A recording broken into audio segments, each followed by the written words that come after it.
Good morning.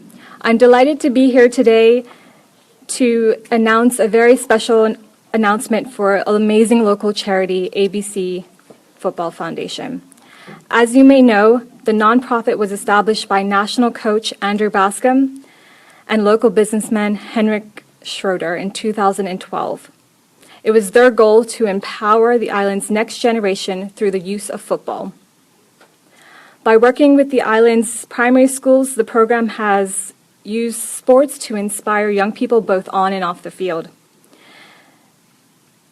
They get the chance to take part in more physical activity while also developing confidence and learning true sportsmanship and teamwork. In 2017, they are looking to expand this amazing program and the offerings on the island. They are calling on the community to help by raising $250,000. Local sponsors will be given the opportunity to adopt a school. Their support will help in purchasing materials like lighting, goals, fencing, security, and for full-time dedicated coaches. So I want to start by introducing Richard Ian Pitcher. Mr. Pitcher is a member of the Board of Directors as well as Vice President of ABC Football Foundation. Professionally speaking, he is a security expert with decades of experience in both the Caribbean and Bermuda with Bermuda Security Group. In his off time, he has worked with Andrew Bascome and co-founder Henrik Schroeder to introduce New Generation Valencia Football Club to Bermuda. To top it all off, he's incredibly passionate about the Foundation's success. Mr. Pitcher? Thank you, Nadia. Good morning, ladies and gentlemen. Excuse me while I have to put my eyes on. It is my pleasure to stand here before you this morning and to share with Bermuda a community program that commenced 4 years ago within our public primary schools under the guidance of our coach, Andrew Bascome. ABC Football Foundation, in collaboration with the principals, administrators, and physical education teachers, utilize PE classes to engage our youth through the magic of the beautiful game, to inspire them to enjoy their time at school and the opportunities the school affords them, and to develop them as individual and as team players. Today, as Nadia said, we're here to introduce the next phase of our program. Two parts. The first part being to enhance the community program, which we like to call Football Matters. And the second part is to launch our fundraising initiative to adopt a school, to adopt a coach, to be a part of this community that we all love.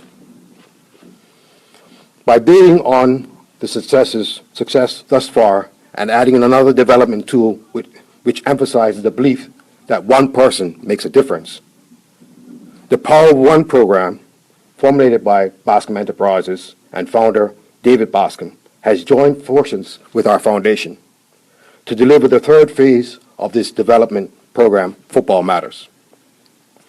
With that said, I will turn over to Coach Bascome and David Bascome to highlight the Football Matters program. Thank you.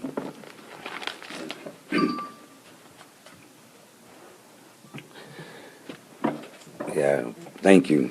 And thank you for giving me this opportunity to express my love for the game and why this program is so important to me.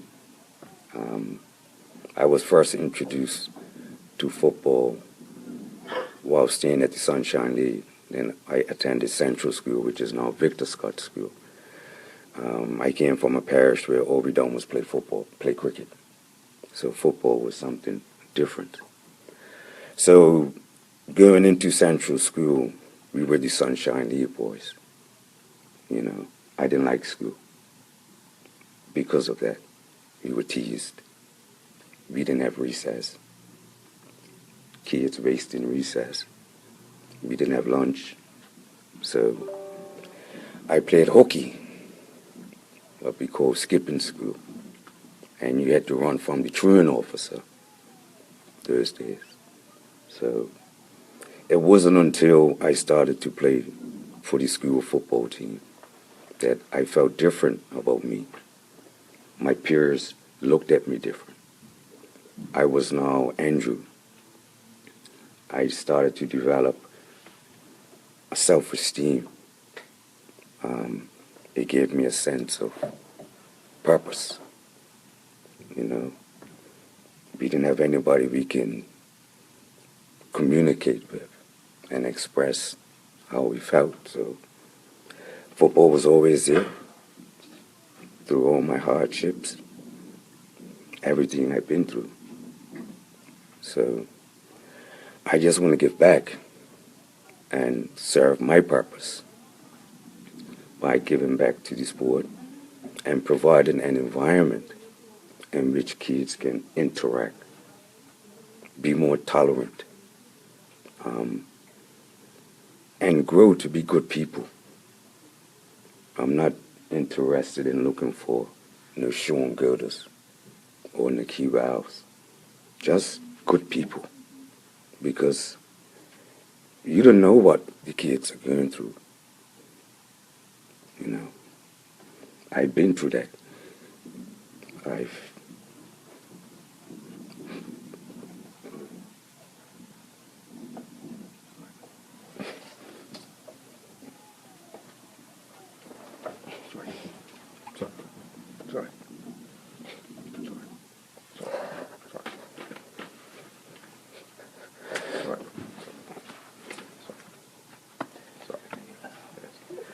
Thank you, Andrew. I've been molested, and it was just football for me. And all I want to do is just teach football and just give back to football and try to just help that one kid that might not have no hope.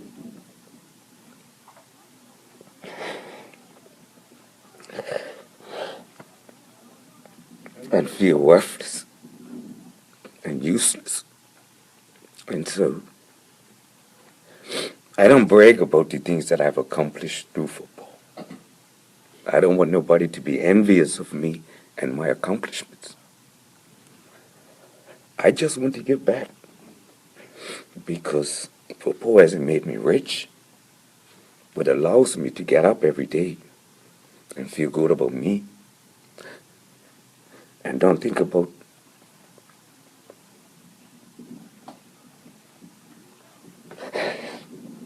Thank you. Thank you, Andrew. Thank you.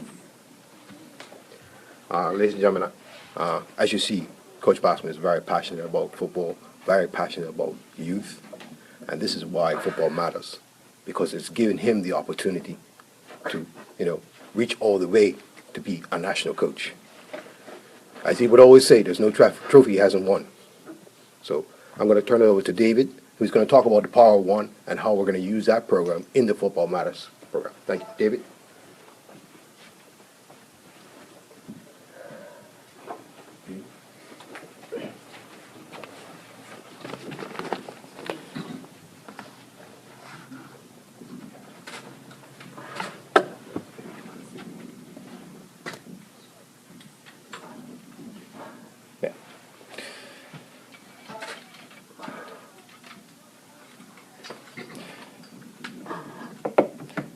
Good afternoon. You all may know me for doing everything I can for young people. What we are witnessing now is that, what this game means to us, what this game means to other young people, and also what this game just means for Bermuda. This was our way out, and we found our safe place. And as my brother speaks, I will let you know that also the same position as him, being in that same position of being molested. I've been there. I've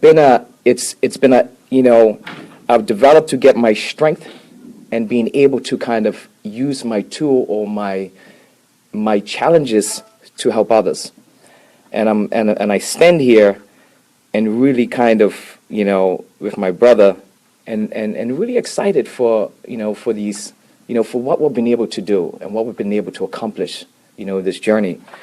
So when my brother invited me, in Bermuda, he says, man, I got this awesome program, it's something that's moving. And, I don't want to call it a program, I want to call it a process. This is a process. Programs sometimes become Band-Aid solutions. This is a process. This is a process and a journey that our young people is going to be looking to take with this Football Matters. So when he asked me, I said, okay, this is awesome. Is it any way that I can help and introduce the Power of One, a sports leadership development process that I've been doing for the past 7-8 years? And when we sat down and we have so much passion, the meeting was only supposed to take 15 minutes. As we know, my brother and you get us together, we start talking for about 3 hours, 4 hours, back the next day. And, I'm excited to be a part.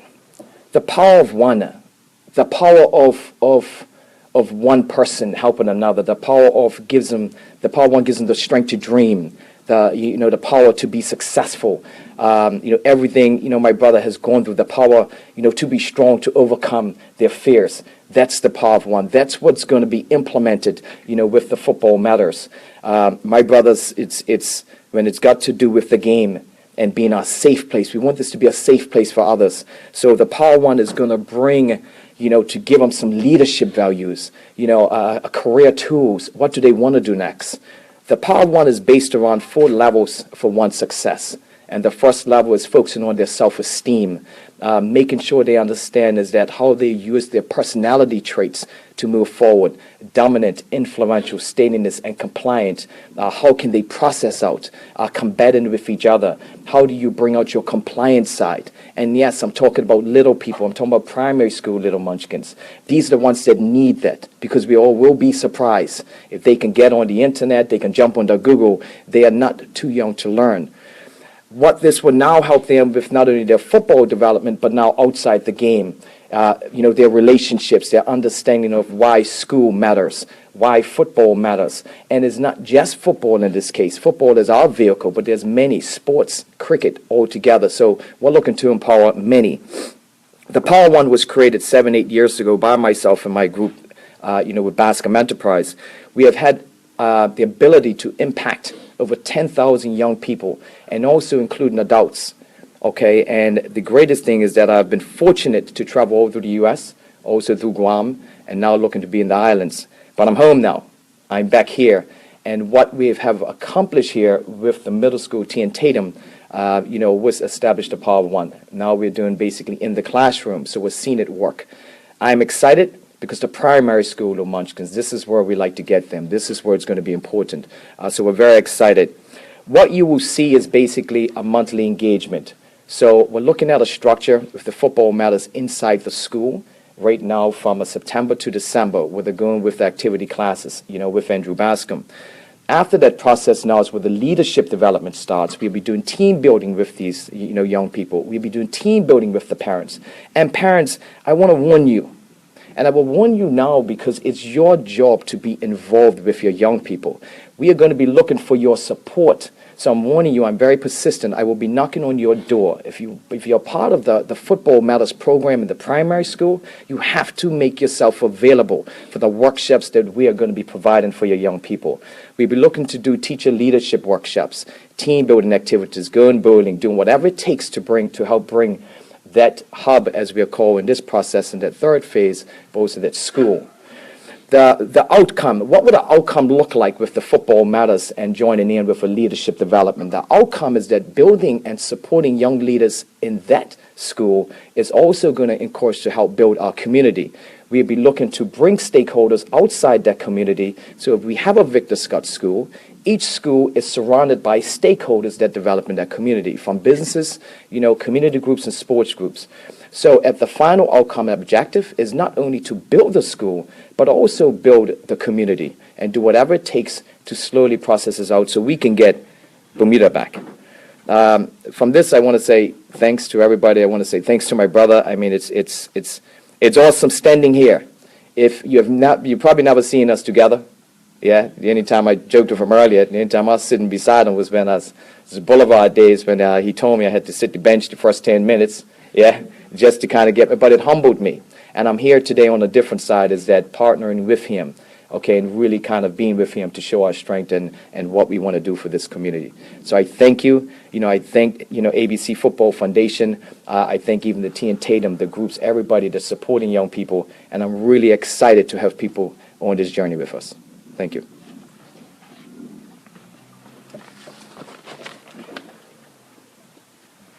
Perfect.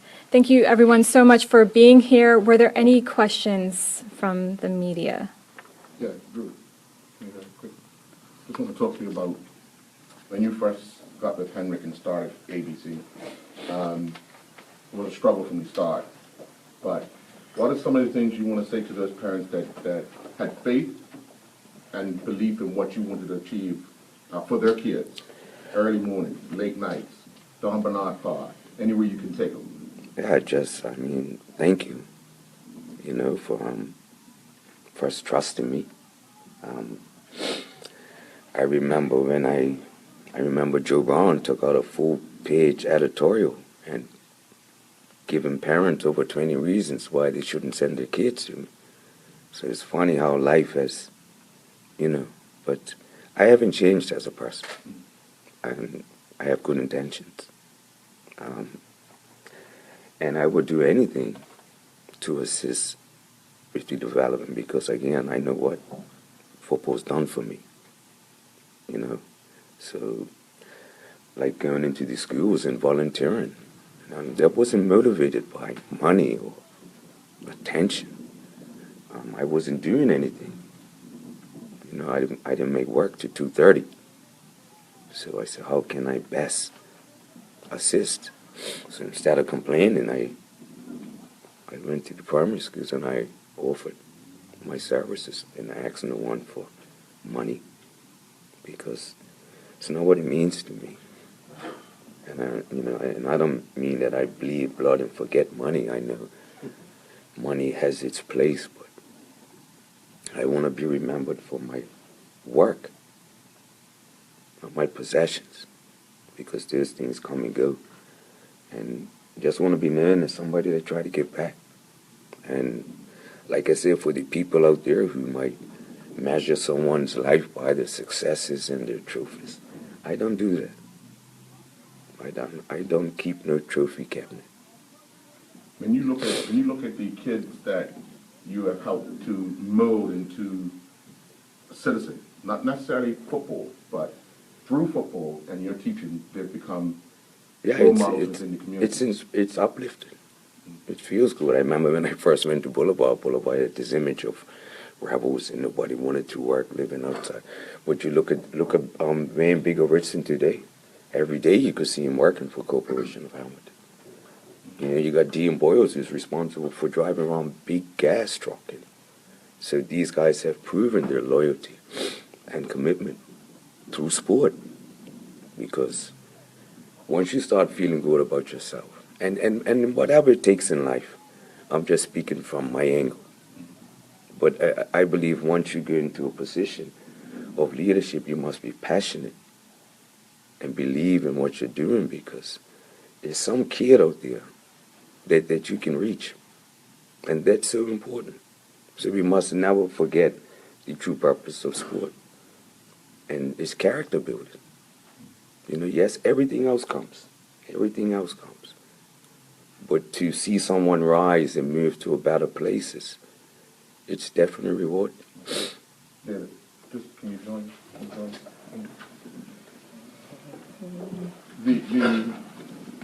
The Paul One joining in with ABC kind of helps in two ways. But break down for me the emphasis of why you're not really looking at the football structure, but the off-the-field structure, because that's what your program is doing, character building, how they operate inside of a business or outside life, outside of the game life. Yes. Yes, and the way it's structured is that it's the focus, when we're looking at the percentage of young men and women when we're looking at making it to the pros. 0.01 make it. What happens to the rest of them? Let's look at the percentage that out of 330,000 young people that apply for scholarships, 2,700 get one. I'm talking about athletic scholarships. When you're looking at a job process or a young person who can't even get to college, this is why the focus is that what's next for them. We have a beautiful, beautiful place here. And the one thing is that we always remembered was going up to see my father and cooking. I still think I could cook. So we followed that. So you had a huge hospitality. So now it's kind of like the focus is to make sure that they understand even if not just to prepare you or for college and career, but also a career process. Making sure they have the tools to be successful, teaching them how to wake up to win, teach them how to empower solutions, not empowering problems. So it's to really, so the focus there, and these are the same tools they're going to need on the field. Can they retain the information that's given to them? Can they find their why? Why are you playing this game? Can they find their safe place? And you know, that's one of the biggest things is that it's really, and we're going to be engaging with, to teaching them job skills, to make sure they understand those. I mean, you'll be very surprised on the amount of, young men over 30, 35 that, probably don't have a bank account because they don't know how to process it. So those are things. We want to make sure that they are ready, okay, for our society, but also ready for 21st century. And we're only there to help give them tools. Now, be very mindful that we're going to be collaborating. We collaborate well with groups. For instance, the advocacy, get into how do they shake a hand. Yeah, these little munchkins shaking the hand, being in that business environment. So that's one of the things. That's, some of the main things is just giving them those tools. And that's why that focus, it balances well, because once they leave the field, they still have to carry themselves in a good manner. And that's why. Last question for me. Andrew, do you see that twinkle in the eye of a kid who, at the beginning of your session, couldn't pass the ball 10 yards and now is able to dribble and feel good about himself? Yeah, that's why it's so important to have a good understanding about your subject and being certified, because it allows you to create the drills which create fun and inspire learning at the same time. So it's through fun activity that we do see them getting better. I can tell you that a real improvement I do see is the tolerance for one another. It's increased. They like to compete, but they always want to come first. If they didn't come first, it's because of somebody else. It's because this. No, it's a right to play, and create a social bond. And I think that's what's been taken away from the kids, because the only time the kids get to play is we put up a reward, if we put up a trophy. Like, what is that about? Why do I have to be better than you to be recognized, to be accepted? Why we just can't play and enjoy playing, and again use sport for its purpose, because to be human is we're human because we can create social networks, we can bond, we have culture, but the kids are becoming so isolated, so game orientated, so I must win in my own space. That's not the truth. That's not life. And if we don't address it, if you think we got issues with what we got now, I can tell you what's coming down the line, we're not going to be prepared for. All those master's degrees that we got 15, 20 years, it's not helping us with today's kids, because they Google. They can find out anything they want. They just Google. So you can't fool them or give them misinformation, because if they find out something different, then they lose trust. You must be fair. You must be honest. You can't treat one no different from the other. I don't care how talented he is. And we have a problem because the talented kids in particular are allowed to get away with murder. Because this boy scores the girls. He must play every game, even if it's rude. But you know what happens? The parent punishes him, but the coach takes it upon himself to convince the parent that this boy is needed and he has to play regardless. So the minute we change, then who wins? The child won. And then we have another thing where the kids don't have to behave in school because I can go play for my club, which is foolishness. Now the kids establishing more of a pride for a club environment than actually an institution that's going to serve him for the rest of his life. Why we can't get them to brag about Central School, Victor Scott School, Prospect, but in order to do that, we have to create the environment where they want to be, where they want to come. If it rains at Victor Scott, they can't have play for 2 weeks because it feels muddy. The grass is high. The kids can't come out and play 12-inch grass.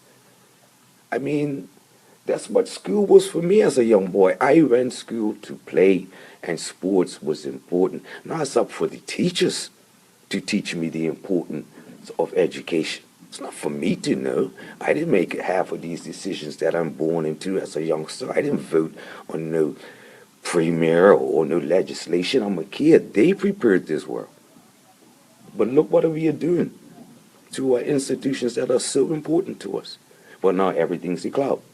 Everything's the cloud. Oh, I ain't got to play for you, teacher. You don't know what you're doing. You're stupid. I could go play for North Village. Or I could go play for ABC. It shouldn't be accepted. We must empower the schools. We must get kids feeling good about their school. It's important. And through sports, we can do it. Because at that age, most kids is their idols. Coaches are overrated. I tell them all the time. Just shut up, just organize and supervise. Yeah, because it's about messy. How many kids you seen wear Marina's shirt as a kid? The best coach. How many kids buy an Alex Ferguson shirt? They buy Ronaldo. They buy Messi. That's who has the influence at that age. So we have to understand that. We don't become an influence until they get 13, 14, and they go through puberty. And it gets challenging. Now they want more information. That's when they really need us. But it's too much.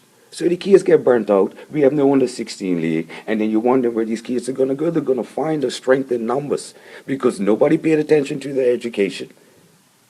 My son went to Berkeley, and I found it amazing because he's failing in his subjects, but they never took him off the school team. And I've asked, why? Because if Berkeley wins the trophy, then Berkeley. But what about who's going to replace when my son leaves school at 12 o'clock to go play a game at 2:30? It's nothing in place to save him. So what do we have? A bunch of talented kids that we took no interest in, can't really make the right decisions. So collectively, they find strength. They're not really bad people.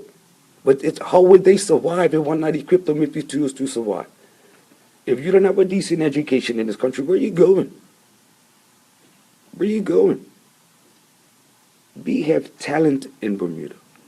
I can't stress it, we have talent. But we have to give good and strong leadership. And we must be passionate about what we do. If you're a PE teacher and you need equipment, you must knock on doors to get what you need. That equipment is just as important as the smart board is to the math teacher. It's important. You got no balls, no cones, no this. Department of Ministry only gives us this. I'm not accepting only that if I know that there's tools that I need to reach my audience. You don't accept? No. You keep knocking and knocking and knocking, and someone will hear your cry, someone will feel your passion, someone will understand. And then you go to deliver and do what you say. But it's a big problem, I find. Don't surrender. And we must teach the kids to follow their passion. It's not a lot of jobs like when we were coming up. What they going to do?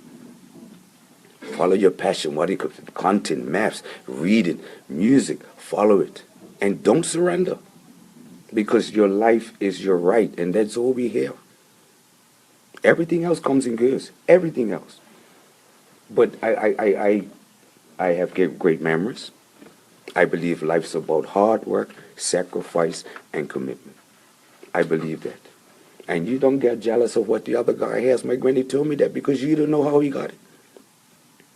And the minister didn't earn his gone by sitting down.